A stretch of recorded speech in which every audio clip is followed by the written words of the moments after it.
Hi, it's Jenny from A Stamping Journey. I'm a demonstrator in Australia. Thanks for joining me today. Today's card uses the Retiring to a Wild Rose bundle. I'm really sad that this is going. It's such a beautiful set. I've loved the sentiments and I love the flowers. I've used it so many times over the past few years and I just needed to pull it out again and give it one last stamp. So the card we're making is a simple card in itself, but it's got lots of layering with the flowers and the leaves. But I particularly wanted to show you a tip in how you can line up these flowers and the dies, and it will work with a number of different stamps, whether it's flowers or other ones. So stay with me and we'll get going. Remember that any of the products are available in my store. The link will be in the description or it's on my Facebook page. If you have a lot on your wish list, then remember the best value is to join Stampin' Up, and I'd love to welcome you to my Gen Z team. If you're watching on YouTube, be sure to subscribe so you can catch my other crafting videos later. Right, what we'll need is, I'm using the Cinnamon Cider card. This is from our 2020 in colours, and I'm using a piece of Designer Series paper. This piece measures 8.5 by 14.8, or it is 3.5 by 5.5. Of course, you can make it any width you like. Your card base is your standard card base. What you'll first need to do is you can adhere your piece straight onto your card base. I'm just using the multi-purpose because I just like how I can wiggle it along and get it in place and slide it. I think when you use a snail type or a tape type of adhesive, once you stick it, there's not much moving available. So just stick that on your card base, and I haven't trimmed that up. I realise I'll trim that up shortly.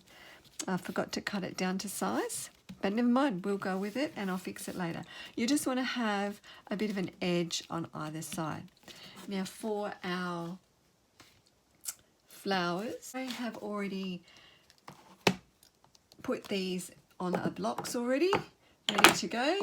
We've got our leaves, we've got the flowers. There are 3 different types of flowers on this one, but what I've used is the outline and the slight filler on there. This one's more solid pink, and by layering them all together, you can get quite depth in the flower image. You've also got the same with the leaves. So I've already stamped a flower, so we're good to go for that.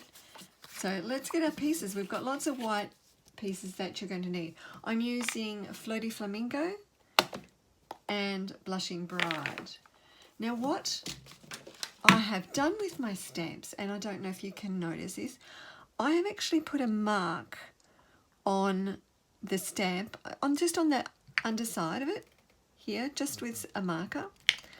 And I did this when I first got the stamp set because sometimes you spend a lot of time turning it around, trying to line up which is the best way to go. It's very time consuming. I did that once, I marked it, and it's so much easier. I've done the same with the die when you come to cut it. I've got a little mark, it's starting to fade now, just here. And by marking your cardstock, your piece of card first, putting your mark on it, you can then line up each of your stamps and your die as you go. So much easier. All right, so I'm just going to add a little mark here. So I know that's where the mark on my stamp has to line up. Grab your Floaty Flamingo. This one, you're going to use the outline stamp. Give it an ink up.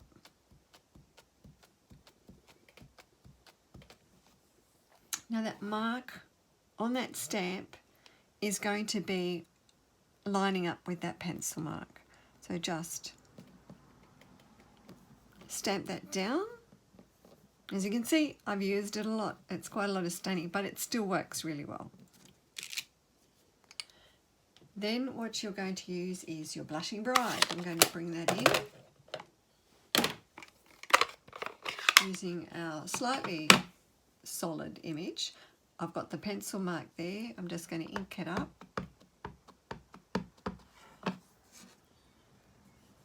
And you just need to position it still a little bit. Check where it doesn't help when I've got my fingers in the way. Just line that pencil mark up and slip it down there. It should be near to go. All right, press that down, give it a good press.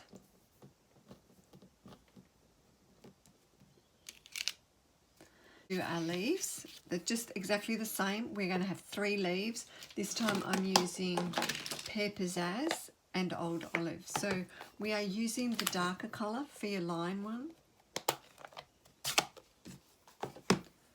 You don't need to mark these. It's fairly easy to line it up. So we're going to just add our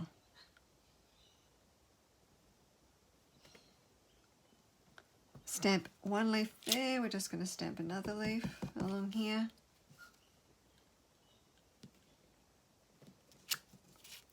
And another one on here.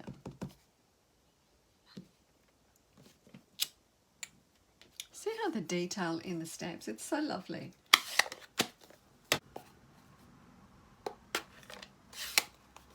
You're then going to use our solid leaf in the Pear Pizzazz. I like the contrast with the lighter one. If you don't have a lighter shade, you can just ink your outline and then ink your solid stamp in that same colour, but just stamp it off on scrap paper and that will give you that lighter tone.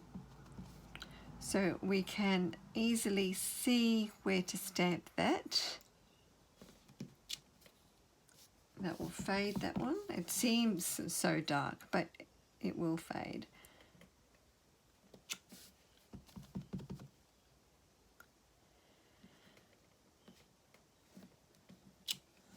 Right, there we have the leaves. We will stamp our sentiment as well. We're going to ink that in our memento. Let's give that a bit of an ink on our piece of card.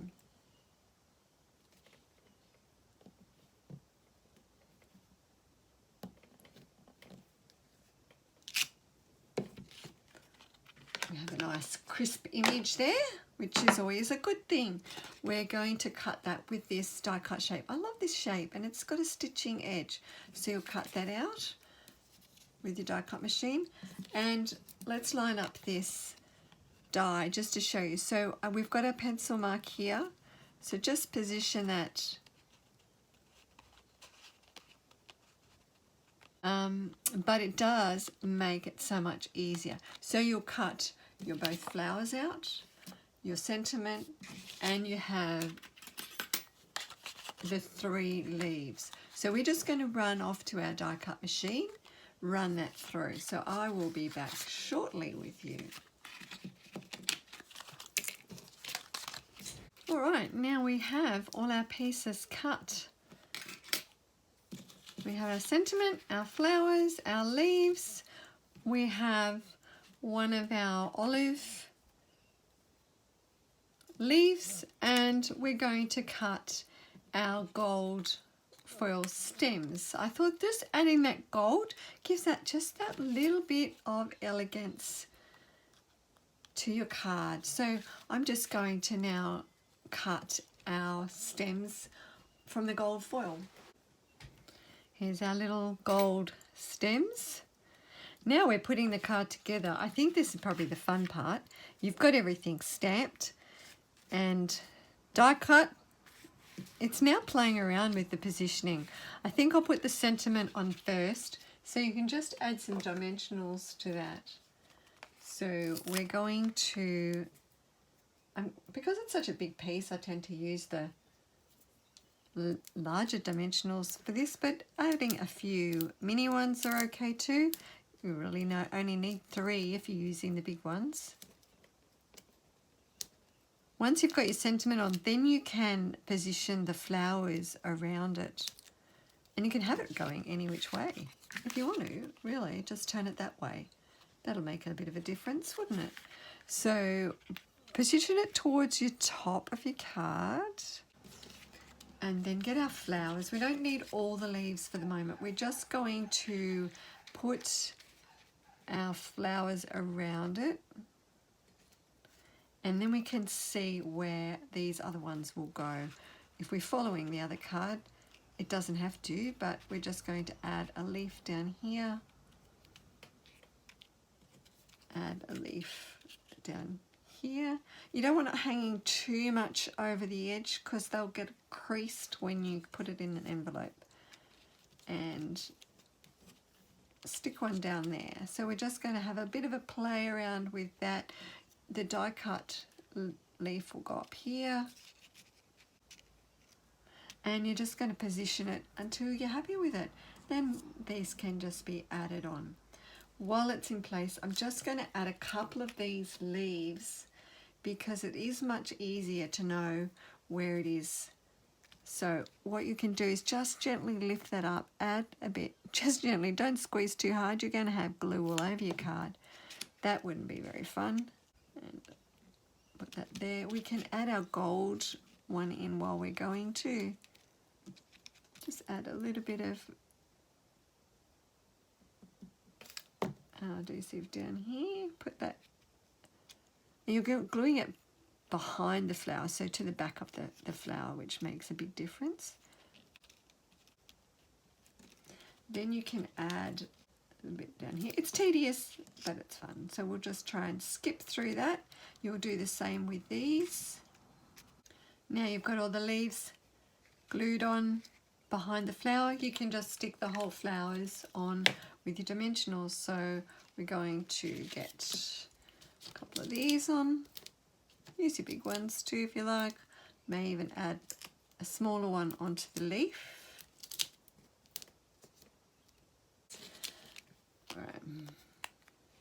Right. Put that in there. You're just going to tuck that behind. Don't want to have too much sticking over the edge.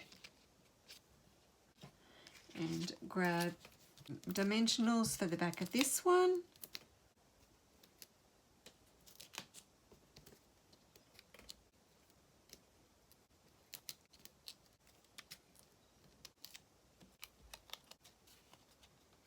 And work out where you want to put it. It's good to overlap it, but let's just not have it too sticking out over the edge. That'll be all right. And let's add some gold gems. One always must add a rhinestone or some bling to your cards. I think I tend to do that anyway. So there's your cards with the beautiful To a Wild Rose set. I hope if you haven't got this one yet that you do add it to your list, but get it soon because it's going to be retiring. Well, it's only a couple of weeks left or while supplies last. So pop by my store and you can add it to your list. Hope you like it. Give it a like if you're on Facebook. Give it a thumbs up if you're on YouTube. And I'll catch you again very soon with another project. Have a great day. Bye.